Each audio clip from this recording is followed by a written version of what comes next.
Brian Kendall worked as a carpenter in Baltimore, Maryland, and lived there along with his wife and 2 kids.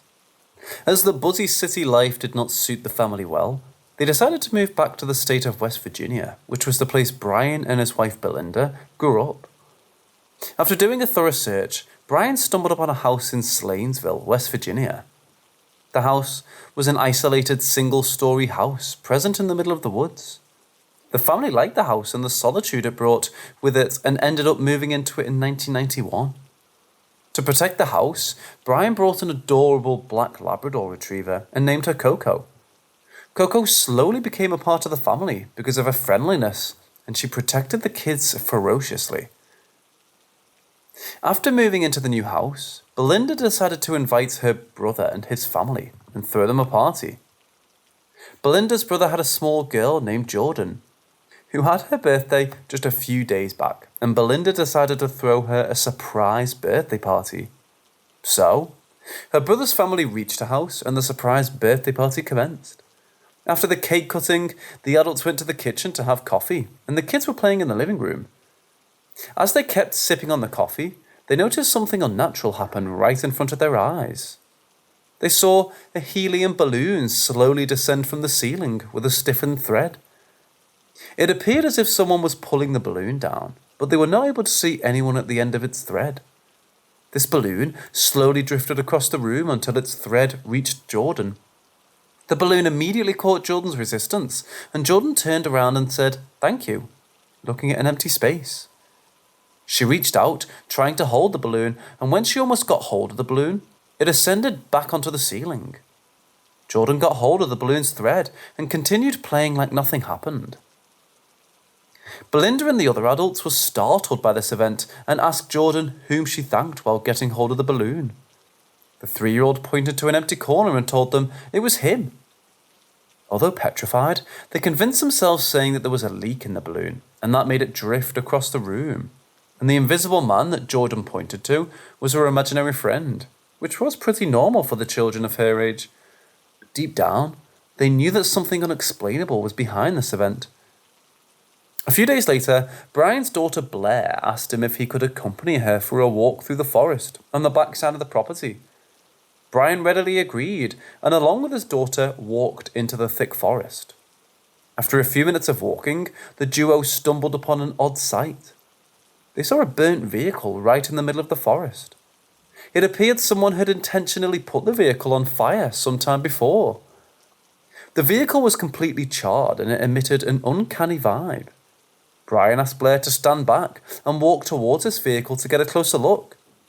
The burnt vehicle was filled with burnt kids' toys and a half-burnt spring mattress. Brian loitered around the van trying to find a path for the vehicle to have moved in, but he was not able to find any. The strangeness started to get on his nerves, and Brian decided he had to leave the place at once. On returning home, Brian informed Belinda about the vehicle, hoping to get a rational explanation, but upon hearing this, she was as confused as Brian.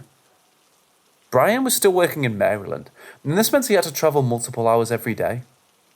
This was extremely tiring, and Brian was not even getting enough sleep due to the number of hours lost in travel. After doing it for 2 months, Brian concluded that commuting so many hours was not working well, and he decided to stay at his mom's house in Maryland during the weekdays to work. Thus, the next Monday, Brian drove to Maryland for his work and stayed at his mom's house until Friday for work, and then returned to Slanesville on the evening of Friday to stay with his family. Seeing this was better, Brian made this a routine, but this meant that Belinda had to stay alone at the house during the workdays without a car. Belinda was used to being alone in a house in the middle of a forest since her childhood, and she was not bothered much by this. But this separation was new to the kids, and they were finding it hard to cope. With Blair constantly asking Belinda to spend a night at the RV camper, she decided to let her camp for a night to get her used to their new life. So, that night, Belinda sent Blair along with Coco into the camper, locked the door, asked her not to open the door again, and left back to the house. The camper had 2 windows, one big one with curtains on Blair's right and one small one on the door to the left. After gazing at the forest for some time through the window on her right, Blair turned off the lantern and went to sleep. Her slumber did not last long, as a couple of hours later, she was woken up by Coco's strange behaviour.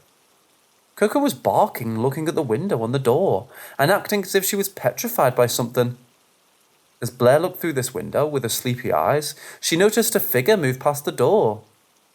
She thought that it was her mother who turned up to check on her, but Coco just didn't calm down, and now she was looking at the bigger window while barking. To make sure it was her mom, Blair walked out of the camper, but she couldn't find anyone around the camper. Also, all the lights of the house were turned off, and it appeared as if the figure that had passed the door previously was not her mom. Blair was creeped out by this, and shut the door after running back into the camper. While Coco was about to get back on the bed, Coco started to act as if someone was standing near the window, covered with curtains. So, Blair slowly walked towards this window, pulled away the curtains, and anxiously peeked through it to see what was bothering Coco. The moment she laid her eyes on the bare window, she saw a silhouette of a man on the window and appeared to be staring at her. Blair jumped right back onto the bed, leaving the curtains, and covered herself in the covers in horror. Eventually, she fell asleep. While Blair was going through this in the camper, her younger brother Sean was going through something similar. After locking the door of the camper, Belinda returned home and put Sean to sleep.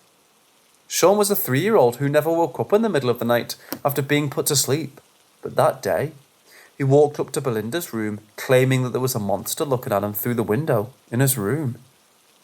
Since their house only had 1 floor, Belinda thought that he was getting scared by seeing a wild animal loiter around and put him back to sleep. But he kept coming back to her room complaining of this monster, and the cycle continued. Little did Belinda know that it was not an animal, but something more paranormal.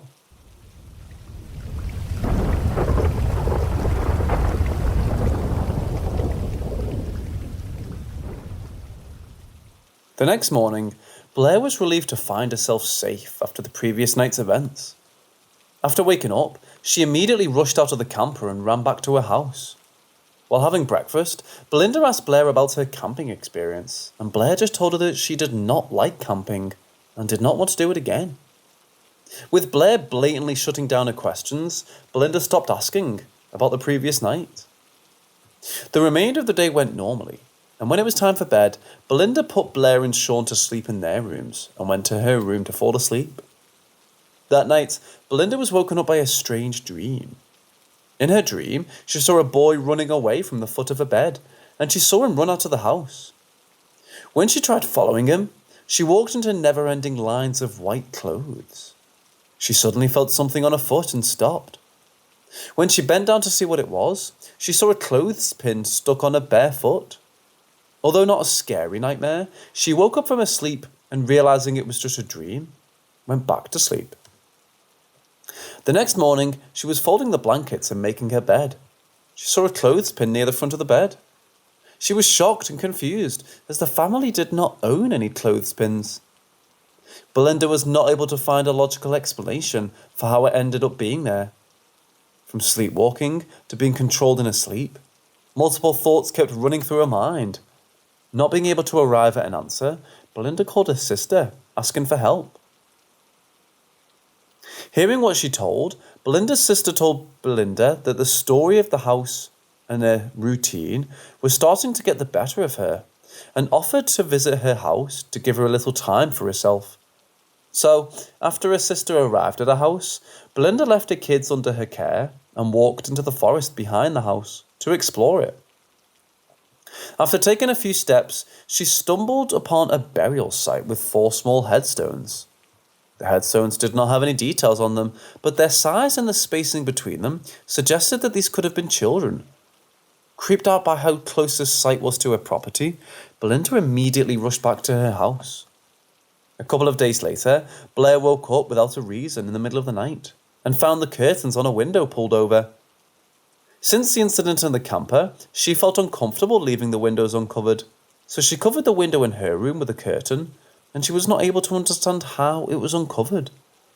Despite the confusion, she decided to cover the window before going to sleep. While she was about to cover the window, she saw the same figure she had seen a few days back, standing near the tree line of the woods around the house. As she kept staring at the figure, it slowly started moving towards her, and within a few moments, it started to run towards her. Blair ran away from the window and crawled under a cupboard in fear. At the same time, Coco was in Belinda's room, stared, barking and acting weird. After Belinda's best efforts to calm Coco down didn't work, she decided to take her out of the house for a walk. The moment she opened the room door, Coco ran towards Blair's room and became calm. When Belinda followed her, she found her petrified daughter covering herself under a cupboard in the room. When she asked her daughter what frightened her so much, she told her about the figure she saw through the window. Similar to what she told Sean. She told her that it could have been a wild animal and put her to sleep. After making sure she was asleep, Belinda and Coco went back to Belinda's room, and she fell asleep. A couple of hours later, Belinda felt like someone was tapping on the back of her head. Without even opening her eyes, she thought that it was one of her kids and told them not to worry and go back to sleep. After her words, the tapping sound stopped, but a few moments later, she felt the taps on her head yet again, and this time Coco stood up on the bed and started barking in the direction from where she felt the taps. Belinda was completely caught off guard when she opened her eyes and saw no one nearby. She initially thought that one of her kids should have tapped on her head and walked away, but when she saw them sound asleep in their rooms, Belinda understood that her assumptions were wrong. Belinda was extremely scared by the events of that night and decided to spend some time away from the house. So the next day, Belinda called her mom asking for her car, since the only car in the house was taken by Brian for work. When her mom dropped off a car at the house, she locked up Coco in her outdoor cage and left the house with her kids to buy some things for them. After driving for a few minutes, Belinda noticed that the car had very little fuel and stopped at a nearby gas station to refuel it. While refueling, she met a friendly local woman at the fuel station, and the women started a general conversation. This woman was a long-time resident of the town, and she asked Belinda where she lived. When Belinda told her the address of her house, the woman immediately asked her if she knew the history of the property. When Belinda said that she didn't know, this woman told her that an innocent family was previously burnt to death on her property. When Belinda heard it, she wasn't scared but felt bad for the family. She felt that if her house was really haunted by this family, no harm would be caused to her and her family by them. When she and her kids returned back home after finishing their work, they found Coco's cage empty. It was perfectly locked too, but Coco wasn't there. Only Belinda had the keys to the cage, and she wasn't able to understand how she went missing. The family were never able to find Coco again. A couple of days later, Belinda had the same strange dream she had a few days before, but this time she was able to walk past the clothes on the clothesline and reach a clearing. On the clearing, she saw a boy approximately the age of Sean standing in fear. He anxiously looked to his left as a dark figure of a man walked past the clothes. This dark figure stared at the boy with its emotionless face and started running towards Belinda. Belinda immediately woke up from her sleep drenched in her own sweat. And the moment she opened her eyes, she saw Sean shout from his room. When she rushed to his room to see what caused the shouts, she saw him lying on the floor with one of his arms twisted to his side. They rushed him to a hospital, and it was figured out that he had multiple fractures in his arm. When Belinda asked him what caused the injury, he replied, "The monster did it." 3 days later, Belinda took Sean along with her in her mom's car for a doctor's checkup. On the way back, their car broke down in the middle of the road, and one woman who passed by them offered to drop them at the house. Belinda accepted her help and got into the car.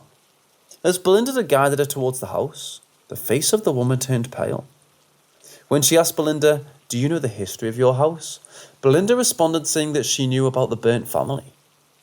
The woman immediately told her that one other previous occupant of the house was burnt to death by the locals of the town. She explained it to her by saying that the previous occupant of the house was abusing and torturing children to death in their house. The locals grew suspicious of him, and since they were not able to find any evidence to support their claims, they burnt him to death. His body was never found after. This story seemed to justify the figure that the kids were seeing and the figure that Belinda saw in her dreams. Belinda immediately convinced her husband and the family vacated the house in fear.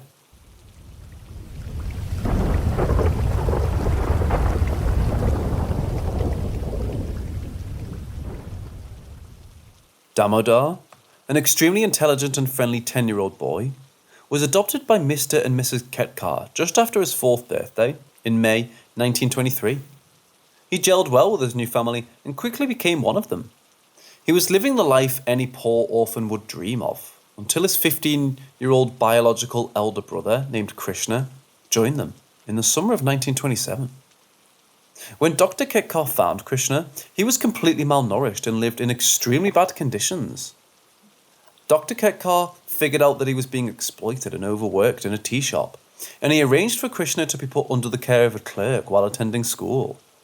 This setup seemed to be successful for the first year, but things would take an awkward turn from then on onwards. On the very first day of his second year at school, while Krishna was walking on a corridor with a shovel in his hand, he suddenly blacked out. The very next moment, he found himself standing in a completely different spot with the shovel in his hand. Krishna was not able to comprehend what was going on around him and decided to seek the help of the clerk who was taking care of him. The clerk, however, did not take him seriously, thinking that the boy was joking. But as he kept telling him about the way he was getting teleported, he slowly started to believe him. Within a few weeks after this incident, the clerk reached out to Dr. Ketkar and asked him to take Krishna off his custody, as he felt that the paranormal events were happening around the boy. Thus, feeling bad for the traumatized kid, Dr. Ketkar decided to take him under his wing and took him to his house. Dr. Ketkar's house was being inhabited by him, his wife, his sister-in-law named Cohen, and Damodar before Krishna moved in, and after he moved into the house. Dr. Ketkar's wife and sister-in-law started taking care of him on the basis of a repetitive schedule. The sisters initially thought that the creepiness that surrounded Krishna was because of his sleepwalking, but they would soon understand that their assumptions were wrong. One night in August 1927, while Cohen was observing Krishna sleep, she saw a 16-inch long mirror get thrown off the wall above him. However, instead of crashing down, the mirror landed slowly, as if something invisible was slowly placing it down. Cohen rushed to make sure that it was an accident, and that the thread that connected the mirror to a nail must have worn off, but when she gave it a closer look, she noticed that the thread was completely intact, and the nail was still firmly present on the wall. This indicated that the mirror was intentionally removed from the nail on the wall, but Cohen and Krishna were the only ones in the room where Cohen was watching it happen, and Krishna was sound asleep throughout the incident. A couple of nights later, Cohen saw a heavy paperweight slowly descend through thin air and gently land on a glass table without any commotion. Even this time, the kid was fast asleep when this happened.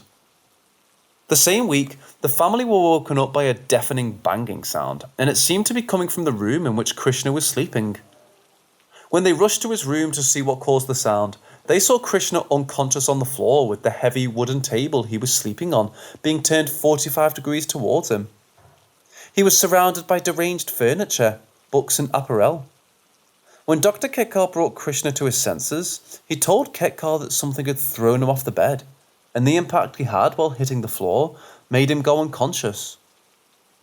By the end of 1927, the story of the eerie events surrounding Krishna spread across his neighborhood, and the skeptical neighbors who thought that it was a hoax started asking him to stay with them during the nights.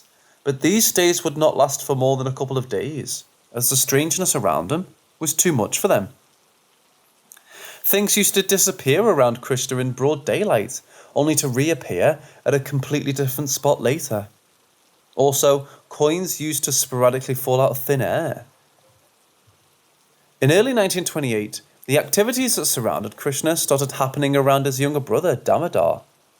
One day, while Miss Cohen was enjoying her breakfast, sitting at the dining table, Damodar's ball came rolling from the dark hallway with extreme force and hit her hard on her ankle, injuring her. Just a few days after this incident, his closet burst open and one of his toys flew past him and Miss Cohen with extreme force as if someone was trying to hurt them. Although creepy, these events did not cause any major harm, but things escalated the very next day. The next day onwards, every time Damodar tried to eat or drink something invisible forcibly pulled them off him. No matter how hard he tried to grasp these things, they still kept flying away from him. This went on for over 7 days, and the poor boy was left completely dehydrated and drained of energy. Also, he was chased by something that threw his own toys at him with great force, and it appeared as if this invisible entity was hell-bent on harming him. Trying to find a solution, Dr. Ketkar dug deep into the brothers' origins, and his research revealed that losing their life to an unknown entity was not new to the brothers' family. Damatar's mother used to see phantoms and experience extreme paranormal activities around her. This led her deep into a depression, and she ended up killing herself by lighting herself on fire. A few months after this, her eldest son started seeing the phantoms his mother saw, and no matter how hard he tried, his guardian never believed him. With the paranormal events getting worse every day, and him not getting any sort of help, the 9-year-old decided to kill himself instead of living with the trauma. Ever since then, Krishna inherited the demons from his family's roots and started having sporadic, unexplainable events which became a constant after his first teleportation experience. Strangely, with his brother still alive, this obscure entity started to traumatize Damodar. On 12th of August 1928, Mrs. Ketkar saw the entities that were haunting her adopted sons for the first time. She was woken up in the middle of the night by extensive whispers, and the moment she opened her eyes, she saw 2 huge shadowy figures staring right at her, with their emotionless faces. These figures appeared into thin air after making a few nonsensical whispers. From the next day onwards, Damodar started seeing those figures follow him from the moment he opened his eyes till he closed his eyes. He said that these figures had terrifying faces, and they whispered terrible things in his ears. With time, Damodar started feeling hard pushes on his back while he stood near the stairs, and he had to literally sit down to save himself. These pushes slowly evolved into getting thrown and levitated. These events were affecting the mental health of the kid, and he started to get depressed just like his biological mom. Damodar was always frightened, grew extremely pale, and started having issues with his physical health as well. They got so bad that one day his pulse was almost gone, and a doctor had to be called to revive him.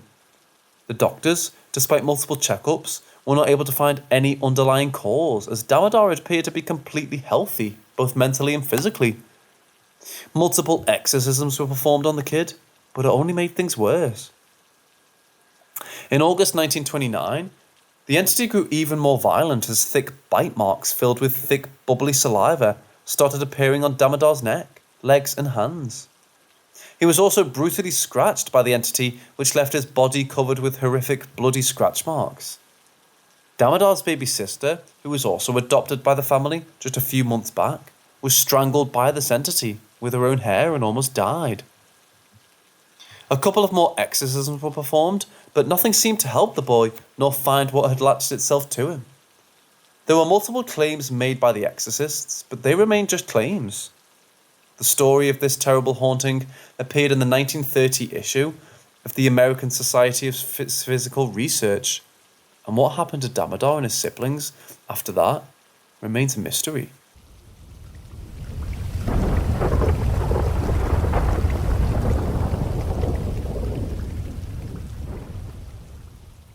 After working at NASA as a robotics engineer for 15 years, Bill Vail quit his job in 2002 after divorcing his wife and moved back to Arlington, Texas to be with his brother. To have a fresh start in his life, he started working in his brother's water purification company. Just a few weeks after he joined his brother's company, Bill had to take up a Saturday house call to make a good impression on his co-workers. Bill's work was to demonstrate the installation and usage of the company's water purification system in the customer's house. When he was about to leave for the customer's house, the dispatcher told him that the customer was adamant about him reaching her place at exactly 5 o'clock. She wanted to make sure that he did not arrive a minute early or late. Although it sounded weird to him, Bill obliged. When he reached the customer's doorstep at exactly 5 o'clock, Bill was greeted by loud, terrifying screams, coupled with the voice of a woman chanting something nonsensical. In the middle of a chant, she kept saying, "Go away," multiple times. Not sure what was going on, he peeked through the slightly open door of the house. As he visually scanned, he saw 3 men kneeling down on the floor, forming a circle. A woman was walking around them with a book in her hands, chanting something that did not make any sense to him. Although a complete skeptic, The eeriness of the chance was starting to get into his head, and he decided to leave the place. While he was about to leave, the woman started staring right into his eyes while pointing a finger at him. Bill felt that the woman was trying to harm him and escaped the place at once. Once he was at a safe distance from the house, he called the dispatcher, told him about what had just happened, and requested not to be sent to that house again. Later that day, Bill cooked his dinner and sat in front of his TV to watch it while he had his dinner. While watching the TV, he noticed something dart across the room in his peripheral vision. Bill assumed that it was a rodent that should have infiltrated the house, and he scanned the entire house, hoping to find it, but his efforts ended in vain. Since it was already late, Bill decided to check again the next day and went to sleep. His sleep, however, did not last long, as he was woken up by the sensation of something running over his foot. He immediately concluded that it was the rodent he had seen earlier and checked the room completely, but he found nothing. Bill convinced himself, saying that he was just making stuff up, and went back to sleep, only to be woken up yet again. This time, he felt his bed shaking, which immediately brought him out of his slumber. But when he opened his eyes, the shaking stopped. Bill thought it was an earthquake, but all of the objects in the room were in place. Being a pragmatic person, Bill tried to find a rational explanation for this, but couldn't find one. As Bill kept surfing the internet, searching for any nearby events that could have caused the shaking, his internet connection stopped working. Since he was not able to troubleshoot the issue himself, he called the service provider. While speaking to the executive, he suddenly started hearing a static sound which interrupted his conversation. Nonsensical chatter in a demonic voice followed this static. Bill was creeped out hearing the voice and immediately cut the call. A few moments later, the executive called him again to inform him that the internet connection was sorted out. When Bill asked this executive if he had heard the static, he confirmed that he also heard it and apologized to him for the fault being on his side. After searching on the internet for a radical explanation for a really long time, Bill finally gave up and went back to his bed. As Bill was trying hard to go back to sleep, he started hearing sounds coming from underneath his bed, which frightened him. As he kept keenly listening to the sound, he saw a hand slowly crawl up the bed, and when it was about to catch his leg, he pulled his leg to his chest and the hand went back.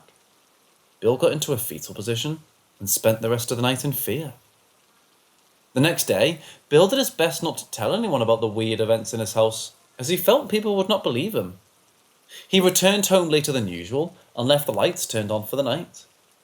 As he kept watching the TV in the well-illuminated house, the lights turned off by themselves. Petrified by this, Bill ran into the closet to retrieve his flashlight. While in the closet, Bill started hearing the boxes on the topmost rack of the closet slamming. With every minute he stayed inside the closet, the slamming grew intense. Bill understood that whatever was inside the closet did not like him being there. So, what was the entity terrifying Bill?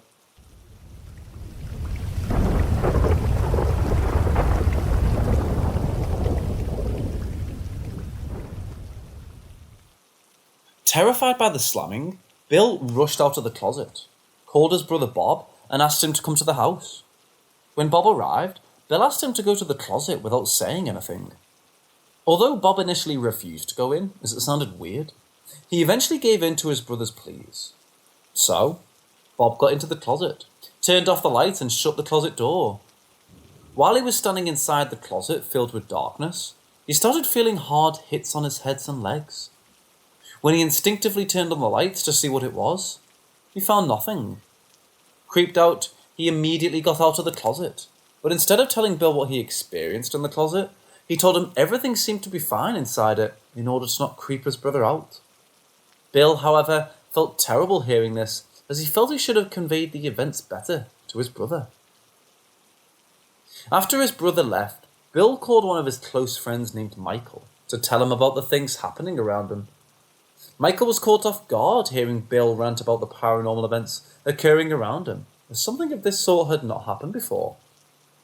As Bill and Michael kept speaking, Bill started to hear the same static he heard while speaking to the customer executive, and he started shouting on the phone, asking Michael to not listen to it, as it was evil. Michael, being a sound engineer, started recording the static, and when the static stopped, he played the recording to Bill. This recording clearly captured Bill's shouts, but the static was non-existent. Michael was stunned, as all he heard on the call was this static, but it was not recorded. Michael asked Bill to stay safe and cut the call. Scared to be alone in the house, Bill invited his brother Bob and his wife to come over to his house for dinner the next day. During the dinner, Bill was sitting on the chair in front of the TV, and Bob and his wife sat on the couch. As they were watching TV, Bill saw something dart across the room in his peripheral, which made him get out of his chair and chase it. Bob and his wife were confused by Bill's behaviour, and when he returned, they asked him the reason behind it. Without saying anything, Bill asked Bob to sit on the chair he was sitting in previously and focus on his peripheral vision. When Bob did what Bill asked him to do, he got up from the chair, startled. When Bill asked him what he saw, he confessed to seeing a 5-foot-tall bipedal creature running across the room. To make sure he wasn't making up stuff, he asked his wife to do the same, and she also confirmed seeing this creature. Unnerved by this, the couple asked Bill to come over to their house for a couple of days, but Bill refused, as he didn't want to give up on his house. Although disturbed, Bill felt relieved he was not the only one seeing these strange things in the house. For the first time, Bill accepted that the things going on in his house were paranormal, and he started surfing the internet to know more about it. As most things on the internet were not fact-checked, Bill reached out to a paranormal investigation team to help out. This team, led by Brian, visited Bill's house the same night. The team inspected Bill's house thoroughly and set up multiple laser beams in Bill's bedroom where the events were most intense. With nothing unordinary happening, the team started to provoke whatever was in the house, and this actually worked. As they were taunting this entity, a laser beam in Bill's bedroom fell down on its own. The crew immediately rushed out and checked the footage from a camera placed in that room. The footage showed a mist forming in the room when the members started taunting, but the members swore that they did not see anything. When they cranked up the volume of the footage, the team noticed a demonic voice say, "Put it back," and "He is coming." Feeling that they had enough evidence, the team picked up their stuff and left the house. But before leaving, Brian requested Bill not to stay in that house anymore, as he felt that something evil was occupying the house. That night, Bill left all the lights turned on, played upbeat music, and tucked himself up on his bed. As he kept listening to the music, he heard what sounded like a truck smashing into the side of the house. Bill jumped out of his bed and ran out of his house to see the damage his property had sustained. But to his surprise, there was no truck and everything was intact. As he stepped back into his house confused, he heard the same sound coming from the dining room, and this room is where he saw the creature dart through.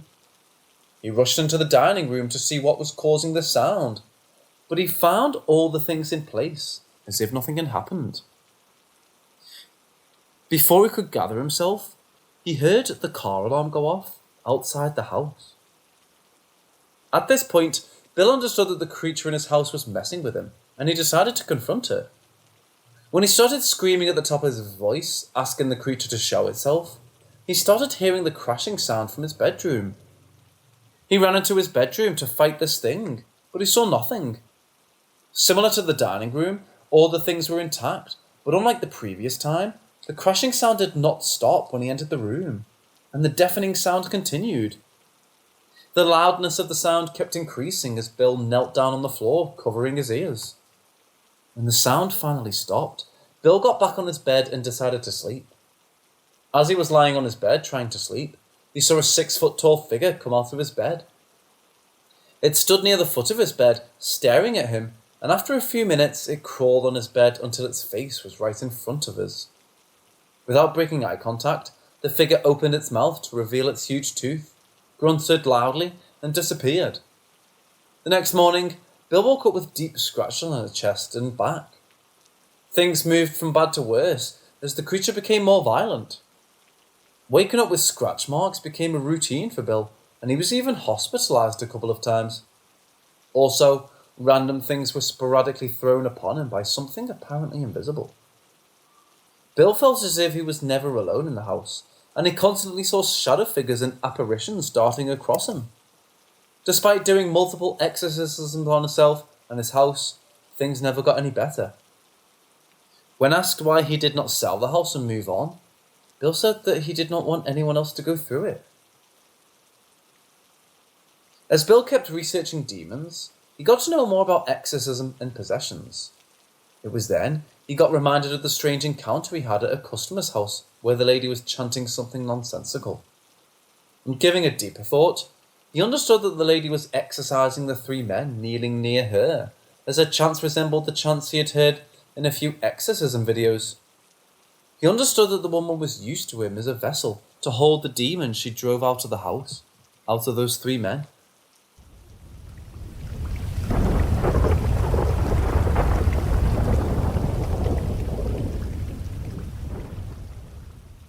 In the early 1960s, two high school classmates named Carol and Reggie fell in love with each other.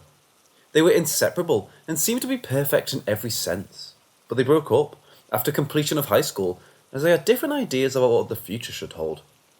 After graduation, Reggie joined the US Navy, where he served for multiple years. At one point, Reggie got married, but the marriage didn't last long. When he finally got out of the army, he got a job at a railroad in South Carolina and settled down there. After graduation, Carol got married and divorced twice, and a second failed marriage almost cost Carol her life. On February 18th, 1987, while Carol was living with a 10-year-old daughter, her second husband came to her doorstep and knocked on the door. When Carol opened the door, he drew out his gun and put 6 bullets into her right in front of her daughter. He fled the house after doing this gruesome act and shot himself to death. The bullets severely hurt Carol, and she was left to deal with chronic pain and complete blindness in one eye.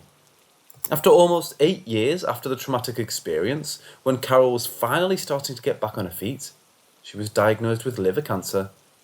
It would be figured out that the blood she was given after the accident was contaminated with hepatitis C, and it led to a cancer. Carol, being a strong woman, decided not to let this limit her and started to search for a job. After extreme efforts, she got a job as a customer service rep at a TV company. In 2000, a few years after she got the job, she got back in touch with Reggie because of a random call at work. The duo madly fell for each other yet again, and within 6 months after their reunion, they got married. Within a year after their marriage, they decided to sell their house in South Carolina and move to Florida to retire. Although it was hard for Rhonda, Carol's daughter, to part ways with her mother, she was genuinely happy for her. In July 2005, Carol stopped answering Rhonda's phone. Although she was not concerned by this in the beginning, she started to grow worried after the first 24 hours of her mom or her stepfather not answering her calls, as both of them were not in great shape. So after 72 hours of not hearing from them, she drove to their house to check on them. When she got to their house, she noticed that they were not in the house, but the house was not locked as well. Their dog was still in the house with the dirty plate with their leftover food still present on the table. Seeing these plates, Rhonda immediately felt something was wrong, as her mother would never do something like that. Also, she found their life-saving medication still in their bedroom, which solidified her conclusion and made her file a missing complaint. The police started off by tracing the couple's car down by putting the details of the missing couple and their car all over the news. Within hours of doing this, they found their car without a battery on an isolated road, almost an hour away from their house. 5 hours after this discovery, they got an anonymous call from a young couple, claiming to be Carol and Reggie. However, they failed miserably in their attempt at impersonation, and the police grew suspicious of this couple. When they waited for the traces of the phone call, the police started to track down the missing couple's card usage.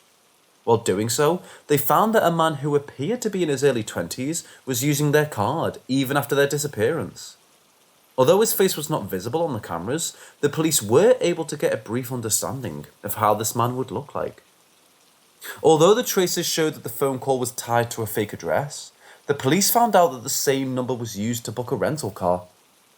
The rental company confirmed that the person who called them looked exactly like the man they had seen in the ATMs. And they told them that the car was booked in the name of Tiffany Cole. The company told the police that their cars had a GPS for satellite tracking and guided the police to a motel where Tiffany stayed with her boyfriend Michael and his friend Alan. Tiffany was 24 years old, Michael was 23, and Alan was 19. When the police broke into their room, they found bags filled with recently purchased stuff like video games, computers, clothes, and perfumes. The trio also had the missing couple's keys, cards, and personal belongings. The police immediately took these three into custody and started questioning them. Although stubborn, Tiffany slightly broke down and confessed to the police that they had just robbed the couple and a fourth member named Nixon was involved in it. The police immediately nabbed Nixon, and unlike the other three, he immediately confessed. His confession would make the investigating officers break down in tears. Tiffany was well acquainted with Carol and Reggie since their time in South Carolina. Because of her traumatic childhood, the couple took her into their wings and treated her as their own daughter. When Tiffany's boyfriend Michael was thrown out of his house in Florida, Tiffany was reminded that the couple had moved near them recently, and along with her boyfriend, headed to their house to spend that night, as they had no money and no place to go. When they turned up at the couple's doorstep, Carol invited them in with open arms and allowed them to stay in the house for as long as they wanted. She prepared them a good dinner, and while they were having it, she unintentionally opened up about the huge profit they had made by selling their house in California. Hearing this, Tiffany and Michael immediately stared at each other with greed. The next morning, despite Carol asking them to stay for a little longer, Tiffany and Michael left their house.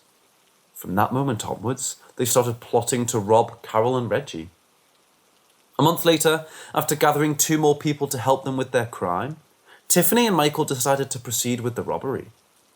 Alan and Nixon knocked on Carol's door, asking her to allow them to call from her phone as their car had broken down. Although suspicious, Carol allowed them to use it because of her kind nature. Once they were inside the house with Carol, they tied and taped her with duct tape. Hearing the commotion, Reggie rushed into the house from the garage, but they taped him as well. Alan and Nixon tapped them so thoroughly that the only holes left were the holes beneath their nostrils. Once they finished taping, they called Michael and informed him that their work was complete. Upon hearing this, Michael, along with his girlfriend Tiffany, pulled over at the house, looted everything possible, put Carol and Reggie in the trunk of their own car, and left the house. They, along with Alan and Nixon, drove to the secluded place where Carol's car was found and made the couple sit inside the grave they had dug in that place.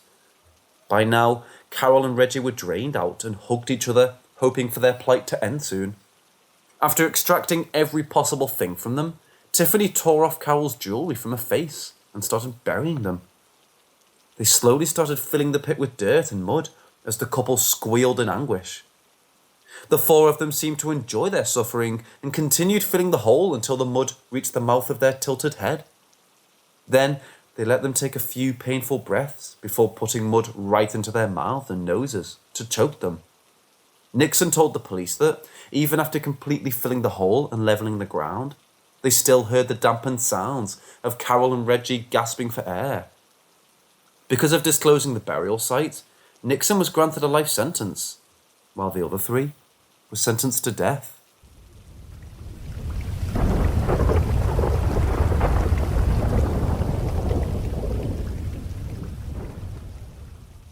In the year 2010, Dane, his wife Kate, and their 10-year-old daughter Nancy travelled to a small mirage called Mayong in Assam for their vacation.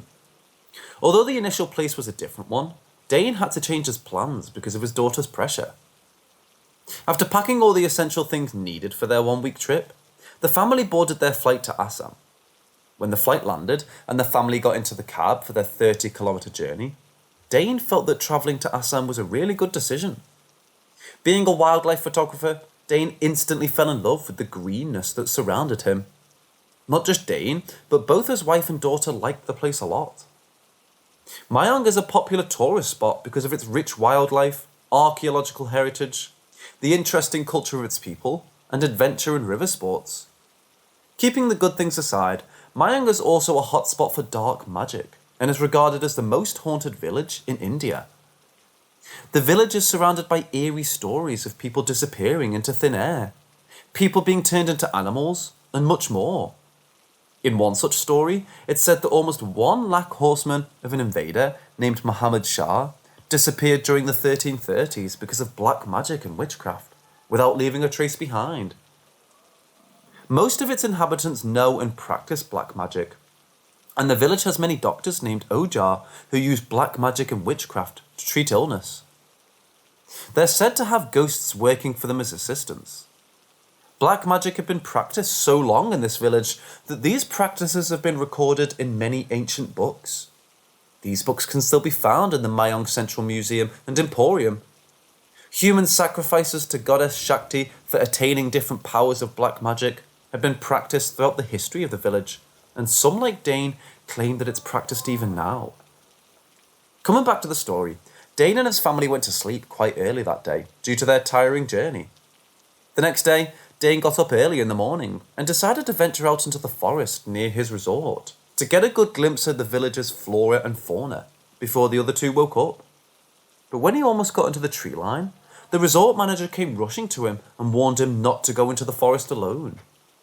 Dane thought that the warning was because of the dangerous wild animals this forest hosted and told the manager that he was a wildlife photographer.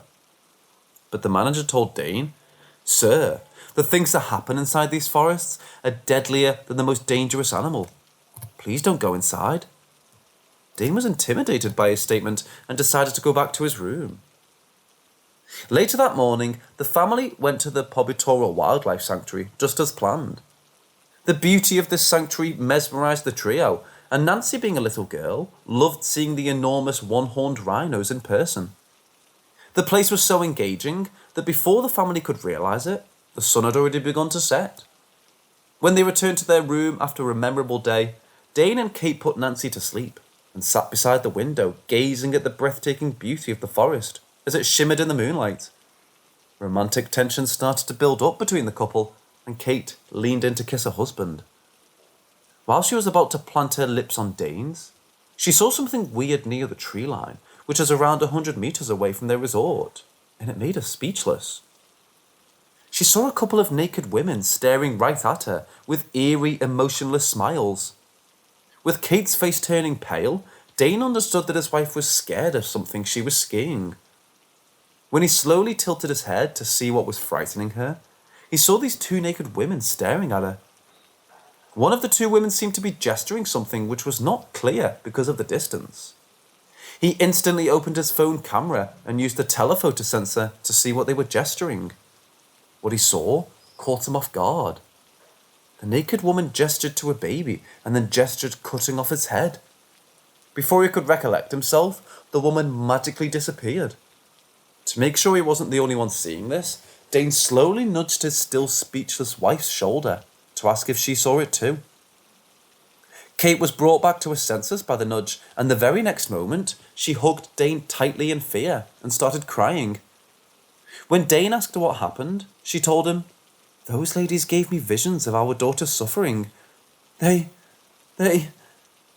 Kate stopped her statement in between, as she didn't want to say anything more. Dane understood what she was going through and calmed her down. Dane got her on top of the bed and pulled Kate into his chest.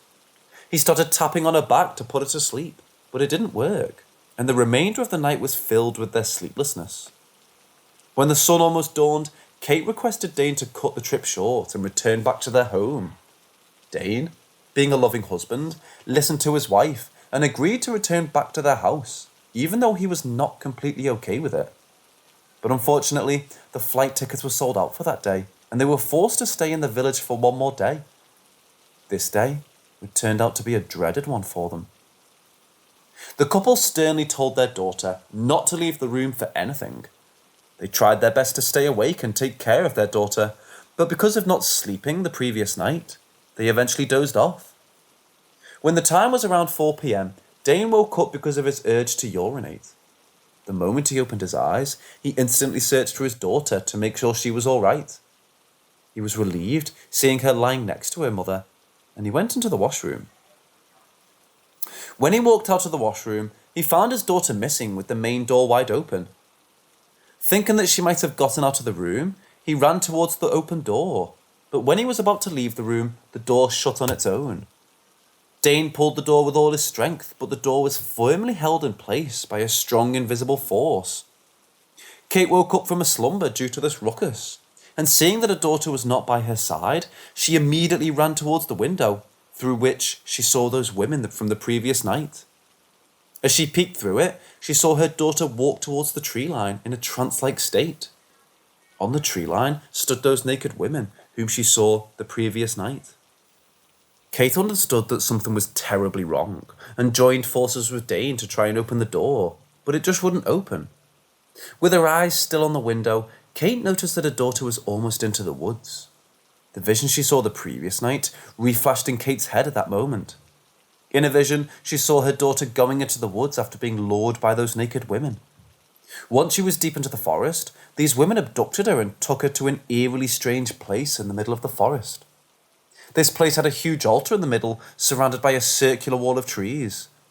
Around this altar stood multiple naked women, drinking what appeared to be blood. A few of these women undressed Nancy and tied her to the altar with her hands and legs spread apart, making an X shape. One naked woman, smeared with blood, walked towards the altar and started carving out a strange symbol on Nancy's bare chest. As she squirmed in pain, this woman started plucking out her hair one by one. It was at this point Dane nudged her shoulder and brought her out of her vision.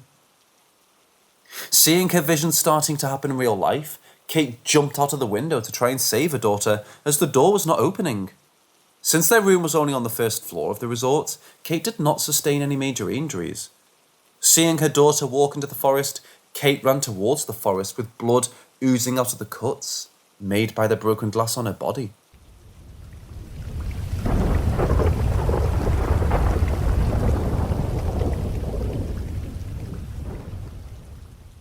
Despite Kate screaming Nancy at the top of her voice multiple times, her daughter never seemed to get out of her trance. Kate ran as fast as she could, but right in front of her eyes, Nancy disappeared into the thick wilderness. She followed Nancy's trail into the forest, but because of her inexperience in navigating through the forest, and the fact that the trees were so densely packed, just after taking a few steps into the forest, she felt completely lost. As she stood there wondering how to find her daughter, she heard "Mom, help me," in her daughter's voice continuously. Kate thought that her daughter was finally out of her trance and started walking in the direction the voice came from. As she kept walking in this direction, she saw her daughter's figure running away from her. Kate was relieved to see her daughter and started chasing her. While chasing her, only one thought kept lingering in Kate's mind. Why would her own daughter run away from Kate shouting, "Mom, help me"? This thought swiftly vanished as Kate tripped over a rock and fell down. It was at this point she realised she was running towards a huge cliff, and her daughter's figure and voice were an illusion. Kate was completely lost, and she was feeling terrible for not being able to save her daughter. As she stood near the cliff with tears rolling out of her eyes, a hand firmly grasped her shoulder. Kate initially thought that her husband had followed her and placed a hand over this hand on her shoulder. She was, however, caught off guard when she heard her husband's voice approaching her from a distance. Before she could react, this hand on her shoulder started trying to push her off the cliff, and Kate started to scream, asking for help. Hearing her cries for help, Dane ran towards his struggling wife and saved her. When Dane asked her what she was doing in that place, Kate explained everything that happened until then. Although Dane was not able to completely believe his wife, he decided not to question her, as she was already worried. Dane and Kate had no clue about their daughter's location, and sought the help of the local police.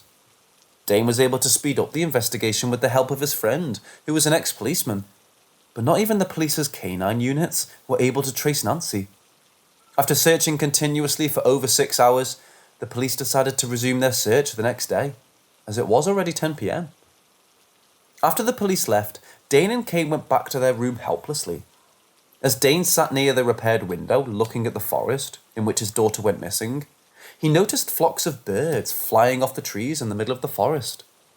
The flying birds were accompanied by the smoke of a fire. Dane immediately understood that something was going wrong in that part of the forest, and he instinctively felt that he might find his daughter there. So taking his wife with him, Dane rushed into the forest in the direction he saw the flying birds. As the couple got closer and closer to the spot, they heard the deafening sound of drums being played. The screams of their daughter were heard despite the loud drum sounds. Dane and Kate understood that they were getting closer to their daughter and increased their pace. As they reached the spot, Kate found Nancy tied upon an altar, and just as she saw in a vision, a blood-smeared naked woman was plucking out her hair one by one. Kate ran towards her, trying to stop her, but the two naked women she saw the previous night held her tight and tied her up. When Dane tried to help his wife and daughter, the other women present there tied him up. The women tied both of them to a nearby tree, and one of them whispered, "I know you would come here. Enjoy the rest of the show," in Kate's ear. The blood-seared woman started to carve out symbols on the body of the little girl, right in front of the eyes of her parents. Nancy's shouts of pain and her parents' shouts of help overshadowed the loud sound of beating drums. As the woman kept playing with a knife on the poor girl's bare skin, the others started licking the blood that came out of the open cuts. One of the women collected Nancy's blood in a cup as it dripped off the altar and forcefully poured it into the mouths of Kate and Dane. When they refused to drink it, she closed their nostrils and mouth at the same time to make them forcefully drink it.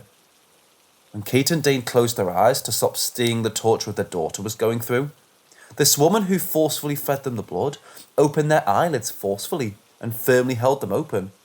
She was apparently enjoying this.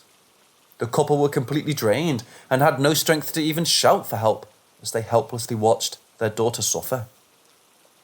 After filling Nancy's bare body with cuts, the blood-smeared woman raised her knife high to kill her.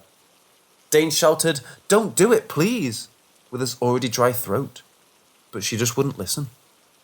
As a knife almost pierced through Nancy's heart, Dane closed his eyes, despite the woman holding his eyelids firmly due to a gun firing right next to him. When he opened his eyes, he saw the blood-smeared woman lying dead in a pool of her own blood, and the other women were running away from the place. Seeing that his daughter was finally safe, Dane closed his eyes in exhaustion. When he opened his eyes, he found himself in a hospital and his wife was laying in a bed next to him.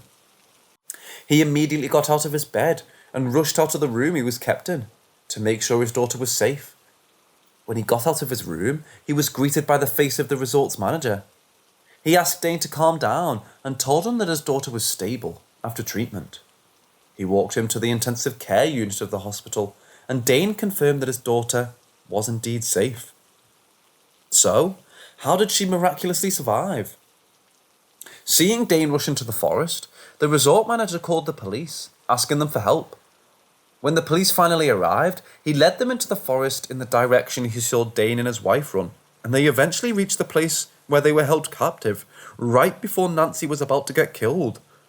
Seeing what was happening, one of the police officers shot at the woman holding the knife, just before she plunged the knife into Nancy and killed her.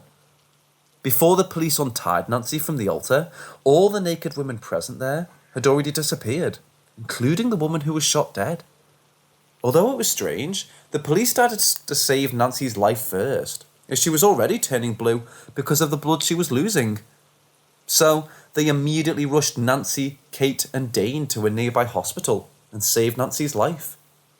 The manager told Dane that the women were about to sacrifice his daughter, but because of her good luck, she survived.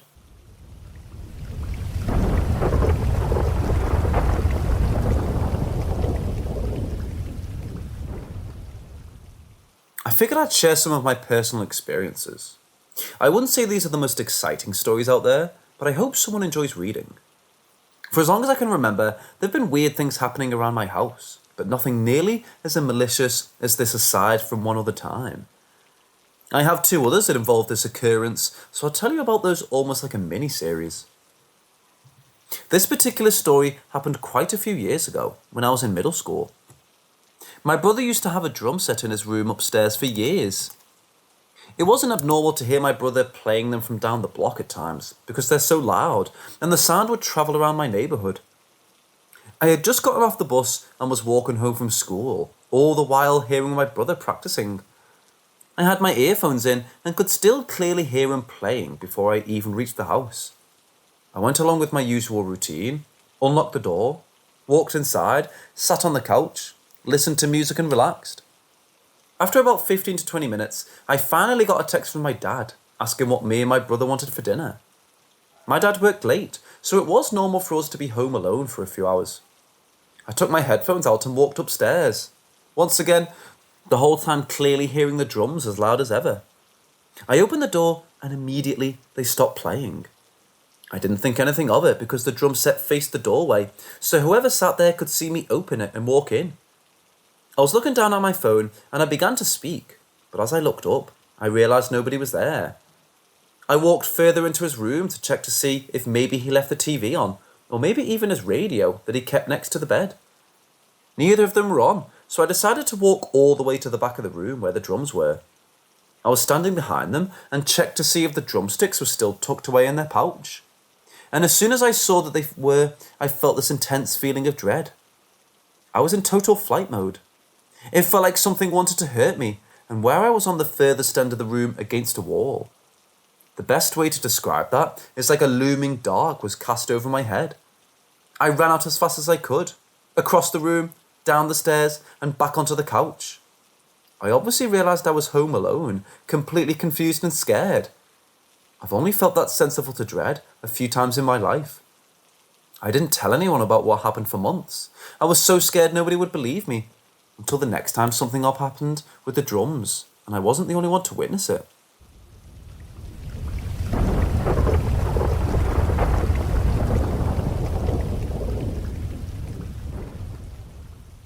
This happened to me a few years ago when I was living in an isolated desert town in the middle of nowhere, Nevada. There's a large field behind my parents' house, about a 4-mile square lined on 3 sides, with huge salt cedar trees that create a barrier, with only a few small breaks big enough for a person to walk through. The one side without the trees is a dirt path lined with power lines, and I could see the occasional car or ATV. I would regularly walk this path alone and with my dog, a large German Shepherd. This particular day, I was almost done. I was walking along with the clearing to my right-hand side, headed back towards my parents' house. It's an isolated place, so there isn't a lot of noise, but I could hear the wind. The sound of my feet scrubbing along the dirt and gravel, and the jingling of my dog's tag and collar. I'm looking straight ahead, watching my dog, when everything becomes eerily silent. No wind, and I even lose the sound of my own footsteps, like the air was standing still. The silence is deafening, and I begin to hear a ringing in my ears. I turn to my right and look across the 4-mile square to the clearing on the other side. I see an extremely large silver cigar-shaped craft on the ground. My mind immediately begins thinking of all the rational things it could be, and they all fall short. The longer I looked, the brighter it became, as if it was illuminated from the inside to the point that it hurt my eyes, and I was forced to look away. In the seconds that it took for me to look back up, it was gone, and in an instant, all the sound came back. I could hear the jingling collar from my dog, the breeze like the air was moving again. The ringing had also gone, but what came next was an overwhelming feeling of dread and fear, and the feeling that I just saw something I was not supposed to, and whatever it was, they saw me too. I literally ran back to the house. That was my real first experience witnessing something unexplained, but since then I've had several others, and they've all been accompanied by the feeling that not only do I see them, but they see me too.